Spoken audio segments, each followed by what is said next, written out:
నల్గొండ జిల్లా మునుగోడు మండలం పరిధిలోని ఎంపీపీఎస్ కోతులారం ప్రాథమిక పాఠశాల ప్రధాన ఉపాధ్యాయుడు పోకబతి వివేకానంద సాగిస్తున్న నిధుల ఫోర్జరీ, ఆర్థిక అక్రమాలు మరియు విద్యార్థుల పట్ల అసభ్య ప్రవర్తనపై విద్యాశాఖ అధికారులు తక్షణమే స్పందించి ఆయన విధుల నుండి సస్పెండ్ చేయాలని డిమాండ్ చేస్తూ కార్పొరేట్ విద్యా నియంత్రణ జేఏసీ మరియు శరణ్య శ్రీ ఫౌండేషన్ సంయుక్త ఆధ్వర్యంలో గురువారం నల్లగొండ జిల్లా విద్యాశాఖ అధికారి కార్యాలయం ఎదుట మహా నిరసన ధర్నా కార్యక్రమాన్ని నిర్వహించారు. ఈ సందర్భంగా చరణ్య శ్రీ ఫౌండేషన్ అధ్యక్షులు దోమలపల్లి గోపి, జేఏసీ రాష్ట్ర కార్యదర్శి బోల్గూరి ముఖేష్ మాట్లాడుతూ ప్రభుత్వ నిధులను కాజేసేందుకు మహిళా టీచర్ సంతకాలు ఫోర్జరీ చేశారని, చిన్నారి విద్యార్థుల పట్ల కీచక చేష్టలకు పాల్పడినట్లు పక్కా ఆర్టీఐ ఆధారాలు ఉన్నాయన్నారు. గతంలో ఎంఈఓ విచారణ జరిపిన డిఈఓ ఆఫీస్ నుండి 2 మెమోలు వచ్చినా హెచ్ఎం తీరు మారలేదని ఆగ్రహం వ్యక్తం చేశారు.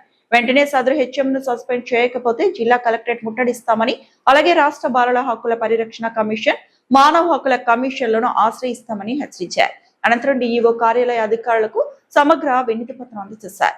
ఈ ఆందోళన కార్యక్రమంలో పాఠశాల విద్యార్థుల తల్లిదండ్రులు, గ్రామస్తులు, చరణ్య శ్రీ ఫౌండేషన్ సభ్యులు జనపాల శ్రీశైలం, తరుణ్, హరికృష్ణ, సందీప్, ప్రసాద్, జేఏసీ ప్రతినిధులు మరియు వివిధ ప్రజా సంఘాల నాయకులు, సామాజిక కార్యకర్తలు పెద్ద ఎత్తున పాల్గొన్నారు.